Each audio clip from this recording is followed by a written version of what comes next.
Kalau pada saat siang hari ini jam berapa ini? 12. Jam 12 kita boleh berkumpul walaupun hanya beberapa, tapi firman Tuhan bilang 2-3 berkumpul bersekutu dan memperbincangkan nama Yesus hadir. Amin. Dan siang hari ini lebih dari 3 ya. Tentunya sangat yakin Yesus hadir, Yesus ada di tengah-tengah kita, dan Tuhan Yesus memberkati kita. Saya kaget tadi di Pel sama Mbak Ruth. Jadi saya di sebelahnya dan dibilang minta untuk pelayanan. Ya baru kali ini saya melayani janda. Iya. Janda-janda anak Tuhan, janda-janda yang kuat di dalam Tuhan. Amin. Saya juga terus bingung apa yang harus disampaikan. Kalau wanita itu banyak contoh-contoh ya, kalau wanita. Tapi kalau janda sangat sedikit ya. Bisa jadi kalau nanti saya sebutkan nama janda di Alkitab, sudah tahu semua. Karena terlalu sedikit ya. Itulah sebabnya saya berusaha untuk melihat dari sisi yang lain. Kita baca Alkitab kita dalam Efesus pasal yang ke-6. Efesus pasal 6 ayat yang ke-10. Efesus pasal yang ke-6 ayat yang ke-10. Efesus pasal ke-6 ayat yang ke-10. Iya, sudah ketemu. Perlengkapan rohani. Iya. Akhirnya hendaklah kamu kuat di dalam Tuhan, di dalam kekuatan kuasanya. Amin. Akhirnya hendaklah kamu kuat di dalam Tuhan, di dalam kekuatan kuasanya. Ayat ini tidak disebutkan secara spesifik untuk siapa. Kamu di sini adalah untuk kita semua, baik ibu janda, duda, suami istri, atau anak-anak, orang dewasa, anak-anak masih kecil, pemuda remaja. Hendaklah kamu kuat di dalam Tuhan, di dalam kekuatan kuasanya. Ayat ini dikatakan diawali dengan sebuah kalimat atau kata akhirnya. Ini berarti sebelumnya ini ada sesuatu begitu.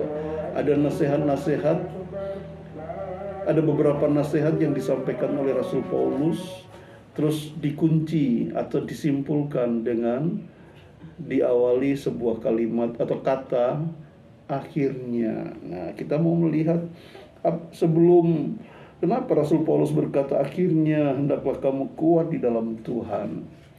Nah, kalau kita lihat ke atas dari ayat ini, di situ ada beberapa nasihat, saudara. Dari pasal yang keempat dikatakan itu nasihat untuk supaya jemaat itu bersatu ya, kesatuan dalam jemaat. Itu ada perbedaan-perbedaan karunia, perbedaan-perbedaan berkat juga mungkin ya di situ, perbedaan-perbedaan jabatan. Nah, perbedaan-perbedaan itu bukan membuat kita pecah terus akhirnya disendiri-sendirikan, termasuk sini aduh kita grup janda ya dan gitu ya. Semua elemen dari kekuatan anak-anak Tuhan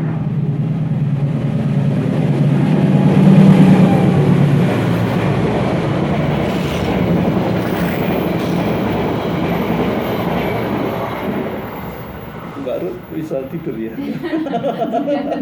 Udah terbiasa. Asik ya di sini ya. Ya. Tadi sampai mana tadi? Semua kekuatan itu firman Tuhan bilang, Rasul Paulus katakan ada yang menjadi guru, rasul, nabi-nabi, pemberita Injil, dan semuanya itu sebuah kesatuan. Bukan kalau gembala kumpul sama gembala, kalau sudah gembala sendiri terus ngelok-ngelok nih penginjil, tidak seperti itu. Itu sebuah kesatuan.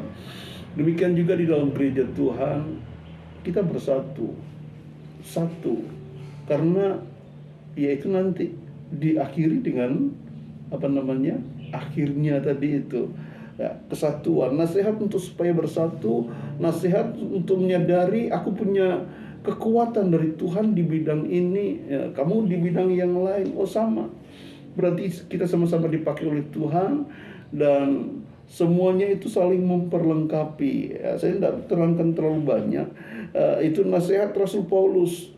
Dan juga nasihat Rasul Paulus berikutnya di pasal 4 ayat 17 dan seterusnya itu bicara tentang manusia baru.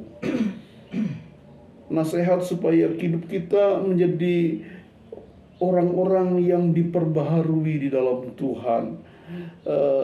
Kalau dijelaskan semuanya itu juga terlalu banyak tentang bagaimana hidup sebagai manusia baru, menanggalkan semua manusia lama, kejahatan-kejahatan. Dan biasanya itu bicara kejahatan atau hidup dalam dosa itu seringkali dulu saat kita hidup di dalamnya merasa lebih kuat, paling kuat di antara yang lain. Tetapi di dalam Tuhan menjadi manusia baru, seolah-olah gitu ya, seolah-olah kita menjadi lemah, tapi enggak. Di dalam Tuhan seringkali kalau memang dunia menganggap orang yang di dalam Tuhan itu konyol gitu ya. Kenapa? Wah, hidup dalam kasih. Orang yang mengasihi itu kalau tampar pipi kanan, berikan pipi kiri ya. Di mana kekuatannya, kan gitu ya. Nggak ada kekuatannya sama sekali. Menghadapi banyak semuanya. Nasihat firman Tuhan sabar. Nggak ada kekuatan sama sekali. Tapi nanti kita lihat berikutnya menjadi manusia baru. Di situ ada banyak hal yang nanti bapak ibu-ibu bisa pelajari lagi. Terus menjadi hidup sebagai anak terang, anak-anak terang. Ini nasihat-nasihat firman Tuhan sebelum kita masuk dalam sebuah kata tadi, akhirnya itu tadi. Ya, jadi diawali dengan nasihat-nasihat yang cukup luar biasa, kuat dari Rasul Paulus untuk kita itu hidup di dalamnya, hidup di dalam Tuhan, hidup sebagai anak-anak terang, mempergunakan waktu yang ada karena waktu-waktu ini jahat. Sekali lagi bicara jahat itu selalu bicara tentang kekuatan yang dahsyat, tetapi jangan lupa bahwa kita punya kekuatan dari Tuhan. 1 Yohanes 4 ayat 4 kalau nggak salah, 14, bahwa kehidupan kita itu, roh yang ada dalam hidup kita itu lebih besar daripada yang ada dalam dunia ini. Ya, menjadi anak-anak terang. Terus hidup Kristus adalah dasar hidup suami istri, taat dan kasih. Apalagi di dalam pasal yang ke-6 ini tentang taat dan kasih. Istilah taat dan kasih itu seringkali konotasinya cenderung kepada bicara tentang hal-hal yang lemah. Kenapa? Ada orang yang kuat memberikan suatu pekerjaan dalam hidup kita dan kita harus taat, begitu kan? Taat itu berarti kita sebagai hamba taat terhadap orang yang lebih kuat dari kita. Kasih tadi saya sampaikan selalu bicara tentang kelemahan karena nurut dan sebagainya. Padahal di dalam Kidung Agung pasal 6 ayat 8 kalau nggak salah ya, itu dikatakan bahwa cinta itu kuat dan lebih kuat daripada maut, atau sekuat maut. Atau kita baca saja Kidung Agung setelah pengkhotbah ada Kidung Agung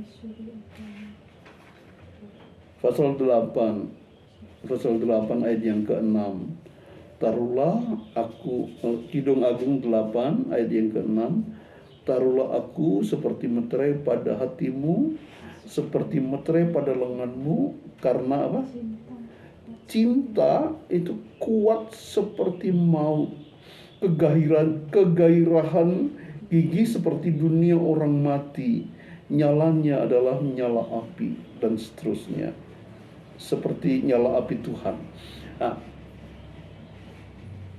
kita harus berpikir yang dengan pikiran-pikiran Tuhan, bukan pikiran dunia. Sekali lagi, orang menganggap cinta, taat, sabar itu adalah kekuatan yang tidak seberapa. Tetapi ternyata Alkitab sendiri mempunyai rahasia bahwa cinta itu bukan kekuatan yang tidak seberapa. Karena begitu besar kasih Allah akan dunia, sehingga Dia mengaruniakan anaknya yang tunggal, yang saat baru-baru saja kita peringati Paskah, di mana Yesus karena cintanya mati bagi kita. Karena cinta, Dia mati bagi kita. Apakah itu sebuah kekalahan? Dunia menganggapnya kekalahan, tetapi 3 hari kemudian apa yang terjadi? Yesus bangkit, dan itulah kekuatan cinta. Kekuatan kasih Allah dalam kehidupan kita. Sehingga Rasul Paulus bilang, kalau Yesus tidak dibangkitkan, ya kita memang kekristenan kita sia-sia. Kekristenan kita sia-sia kalau Kristus tidak dibangkitkan. Nah, Yesus bangkit menunjukkan kekuatan yang melebihi dari kekuatan maut itu.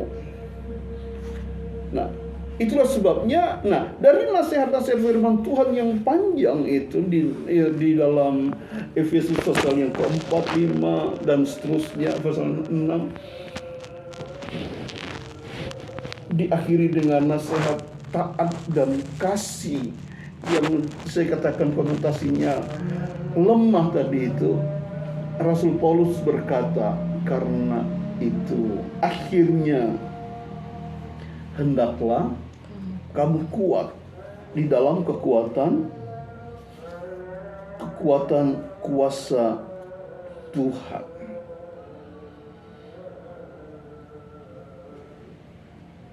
Kekuatan ini kekuatan yang bukan kekuatan karena kita berlatih. Ya, itulah dunia.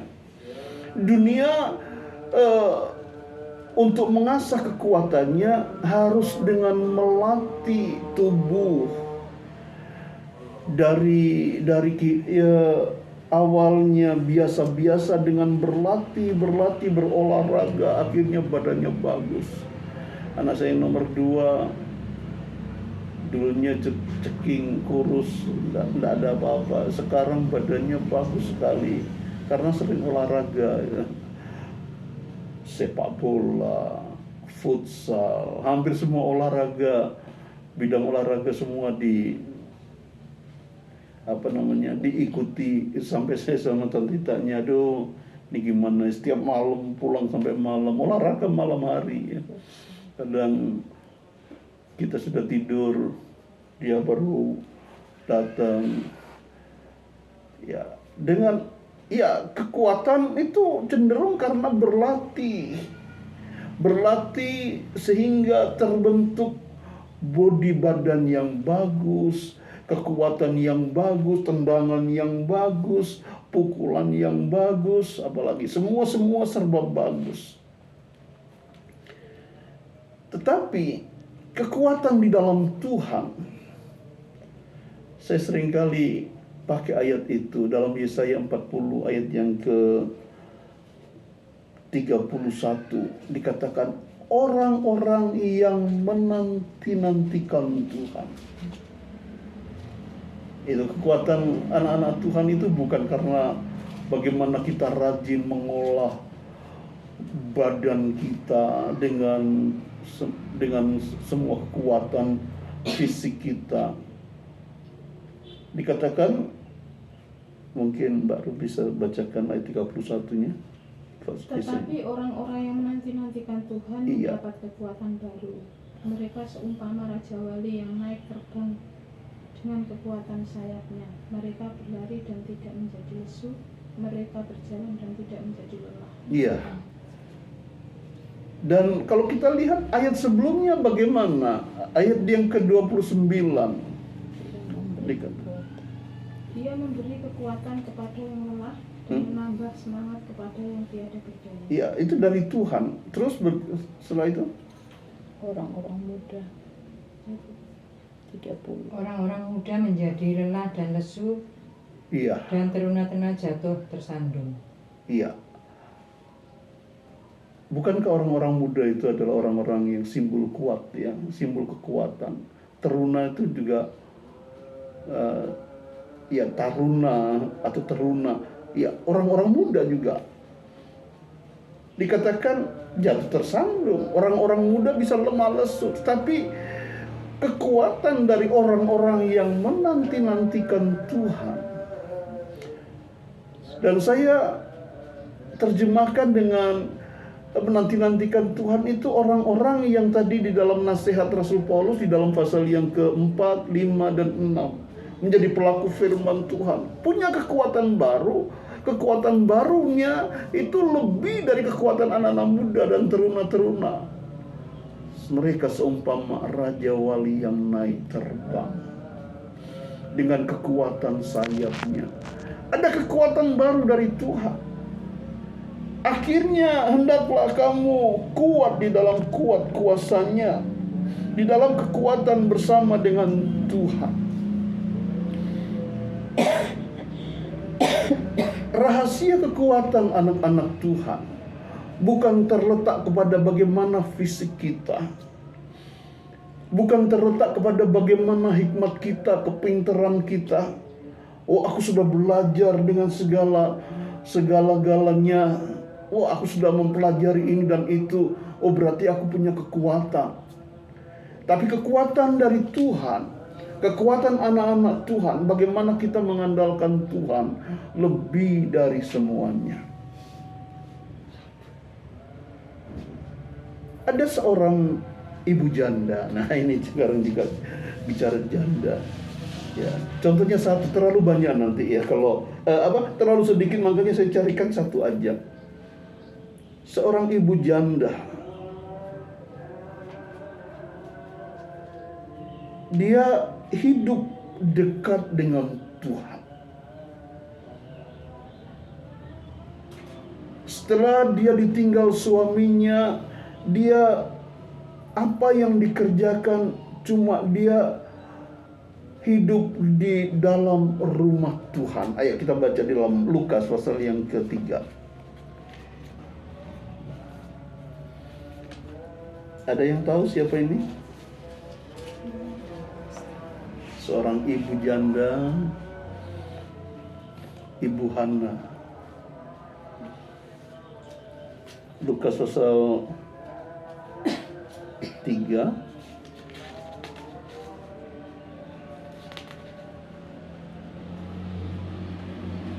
Sebentar. Bukan sebentar, saya salah baca. Pasal 2 ayat 36. Saya bacakan lagi pula, di situ ada siapa? Hana, seorang nabi perempuan, anak dari Fanuel dari suku Asyer. Ia sudah sangat lanjut umurnya. Sesudah kawin, ia hidup 7 tahun lamanya bersama suaminya. Jadi menikah selama 7 tahun. Dan setelah itu, setelah kawin, ia hidup 7 tahun selama tahun lamanya selama bersama suaminya, ayat 37. Dan sekarang ia janda dan berumur 84 tahun. Ia tidak pernah meninggalkan bait Allah dan siang malam beribadah dengan berpuasa dan berdoa. Saya artikan dia adalah seorang yang menanti-nantikan Tuhan. Terus ayat 38, dan pada ketika itu juga datanglah ia ke situ dan mengucap syukur kepada Allah dan berbicara tentang anak itu, yaitu Yesus, kepada semua orang yang menantikan kelepasan untuk Yerusalem. dan seterusnya. Perhatikan di sini seorang ibu janda, Ibu Hana. Begitu dia ditinggal oleh suaminya pergi, lantas dia menjadikan Tuhan sebagai suami abadinya. Saya lupa ayatnya di dalam Yesaya berapa itu. Tuhan berkata, akulah yang menjadi suamimu. Dan kita bisa carikan itu ya. Tuhan menjadi suami bagi ibu-ibu janda. Engkau tidak sendiri. Engkau bersama dengan Tuhan. Dan benar-benar Ibu Hana ini menjadikan Tuhan sebagai suaminya. Dia tinggal di rumah Tuhan. Siang malam dia terus berdoa, berpuasa. Fokusnya hanya kepada Tuhan. Yesaya 62 ayat 5. Yesaya 62. Tadi cuma terngiang saja, cuma memang sudah lama. Coba mungkin nanti kita bisa bacakan Yesaya 62 ayat 5. Sebab seperti seorang muda belia menjadi suami seorang anak dara, demikianlah dia yang membangun engkau akan menjadi suamimu. Dan seperti girang hatinya seorang mempelai melihat pengantin perempuan, demikianlah Allahmu akan girang hati atasmu. Bukan itu, ada ayat lain lagi berkata, aku menjadi suamimu, begitu. Bukan itu yang saya maksud. Yesaya 54 ayat 5. Mungkin itu sebentar. 54 ayat 5. Sebab yang menjadi sebentar, suamimu. masih yang lain belum ketemu. Iya. Oke, sudah ketemu semua? Iya. Ayo, berarti Sama-sama. ibu-ibu janda yang membaca. Satu, sudah ketemu semua ya? 1, 3.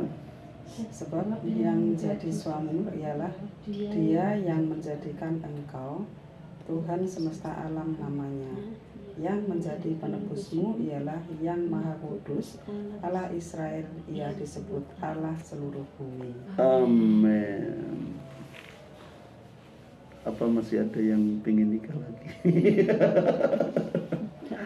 Tidak apa-apa. Tapi sangat indah sekali kalau sudah menempatkan Yesus sebagai suami kita. Saya katakan kita itu, berarti ya, kan gereja Tuhan adalah mempelai Kristus. Ya, laki perempuan di dalam Tuhan kalau sudah berhadapan dengan Yesus adalah Yesus sebagai mempelai laki-laki, kita mempelai perempuan. Yesus sebagai kepala rumah tangga kita. Yesus menjadi segalanya saat suami yang benar-benar suami secara lahiriah dulu mungkin bisa memberikan nafkah kepada kita, tapi itu pun sering boleh dibilang sementara. Sesetia apapun juga namanya suami, kalau sudah dipanggil Tuhan dia tidak bisa berbuat apa-apa. Tapi kalau dia dikatakan apa? Sebab yang menjadi suamimu ialah dia yang menjadikan engkau. Wow, luar biasa ya. Tuhan semesta alam namanya, yang menjadi penebusmu ialah yang Maha Kudus, Allah Israel. Wow. Amazing gitu ya. Luar biasa bahwa Tuhan segala-galanya dalam hidup kita. Ada kekuatan apabila kehidupan kita, mungkin kita seorang diri, masih enak seorang diri sebagai seorang ibu janda, masih punya anak-anak gitu, itu bukan seorang diri lagi, beban yang cukup banyak. Itu membuat kita jadi waduh bagaimana. Terkadang masa depan jadi suram gara-gara ditinggal suami. Tetapi seorang ibu janda, Ibu Hana ini, begitu dia ditinggal suaminya, langkah yang dia kerjakan, aku menjadikan Tuhanku suamiku. Kalau Simeon itu memang dijanji oleh Tuhan, kamu tidak akan mati sebelum ketemu Juru Selamat, Sang Mesias.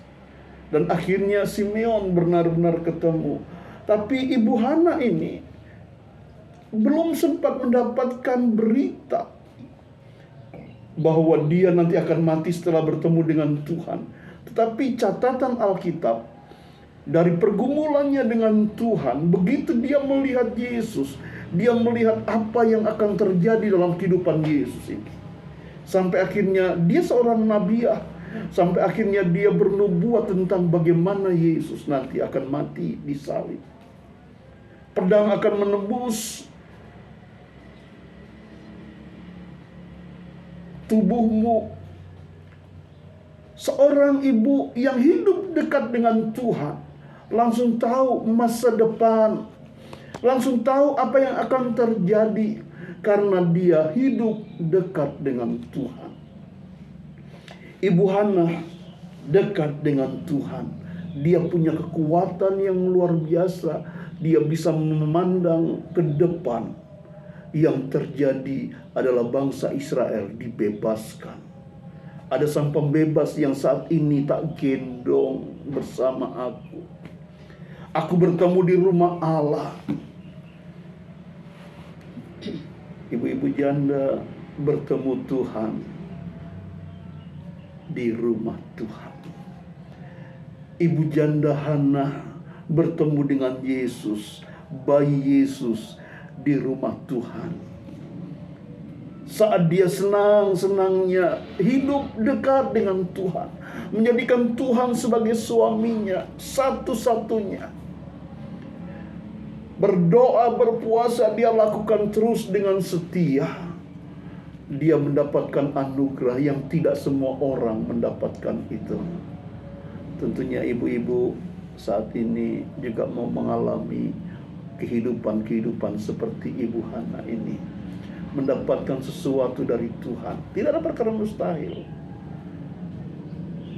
Kabarnya tidak cuma 4 ini ya. Cuma kebetulan saja hari ini hanya beberapa. Bagikan pengalaman firman Tuhan saat ini.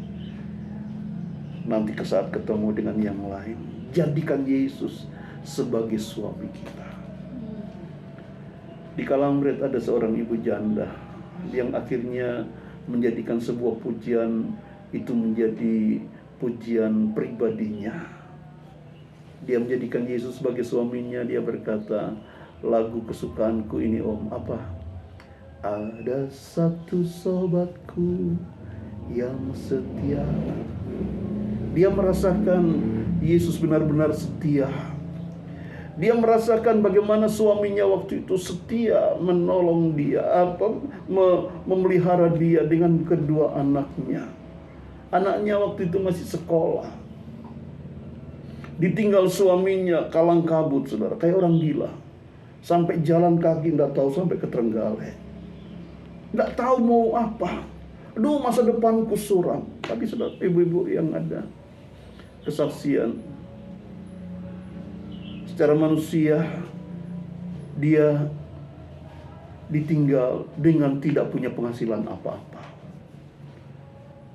Tapi oleh kemurahan Tuhan, anaknya yang 2 laki semua, saudara. Laki, bayangkan ya, senang sekali. Tapi ya, sekarang anaknya yang nomor 1 jadi store manager di, kalau dulu namanya Carrefour Surabaya, tapi sekarang kan diakuisisi oleh Transmart. Dia waktu mengawali kerja, saya datang. Saat itu masih bekerja di Giant Surabaya. Sekarang Giant-nya sudah bangkrut. Itu pun bukan bekerja di Giant itu cuma di kaki lima jualan apa? VCD. Kami datang ke sana, saya cari-cari, saya pikir wow kerja cuma kerja di outlet begitu ya. Dalam hati saya menangis, Tuhan kok seperti ini. Tapi Tuhan dengar doa-doa kami, doa ibu janda ini. Akhirnya dia diterima bekerja dulu namanya Carrefour, dipindah Bali, Makassar. Dia nurut dipindah kemana aja, dan di setiap ada Carrefour yang buka, di situ dia ditempatkan untuk mengatur semuanya sampai benar-benar dia jadi store manager. Diberkati Tuhan. Adiknya pun waktu itu adiknya kuliah, kakaknya membiayai. Dan sekarang jadi kontraktor ya. Ini termasuk mungkin ini rel sepur ini dia juga pernah mengerjakan, kontraktor rel sepur. Pernah garap di mana, di Ujung Pandang itu kan ada pembuatan kereta api dari Ujung Pandang, dari Makassar ke Parepare. Itu anak saya yang ke sana yang mengerjakan, walaupun tidak semua. Itu kan proyek, itu kan proyek itu ya kayak ada target bukan target menang tender, ada tender dimenangkan jarak sekian meter atau sekian kilo. Hari-hari ini dia ada di daerah Jawa Tengah, nanti selesai situ yang mau digarap di Jember. Tuhan berkati. Dari awalnya ibunya hampir gila dong, ibu-ibu. Karena kebingungan apa yang harus aku lakukan. Dia nggak tahu dia harus mau lakukan apa. Dia jadikan Yesus sebagai sobat setianya. Dan betul, dia menjadikan Yesus sebagai sobat setianya, menjadi suaminya. Yesus yang mengatur semua perjalanan hidupnya. Sehingga dia tidak takut masa depan lagi. Ya, hidup kita pun jadikan Yesus sebagai suami kita. Yakin masa depan kita, anak-anak kita ada di dalam Tuhan. Dan mereka akan berhasil seperti anak panah yang dilemparkan oleh seorang pahlawan. Dan Yesuslah pahlawan kita yang menang, sudah menang, dan akan menang, memberikan kemenangan kepada anak-anaknya, termasuk kita semua. Tuhan memberkati, biarlah kebenaran firman Tuhan sampai di sini. Tuhan memberkati. Akhirnya kita harus kuat. Rahasia kuat, nantikan Tuhan. Jadikan Tuhan Yesus menjadi segala-galanya bagi kita. Jadikan Yesus menjadi suami kita yang akan mengatur bagaimana rumah tangga kita. Suami kita aja bisa ngatur rumah tangga kita dengan hebat. Apalagi suami yang namanya JESUS, Yesus Kristus. Wow, itu akan luar biasa bagi kita semua. Tuhan berkati. Kita berdoa.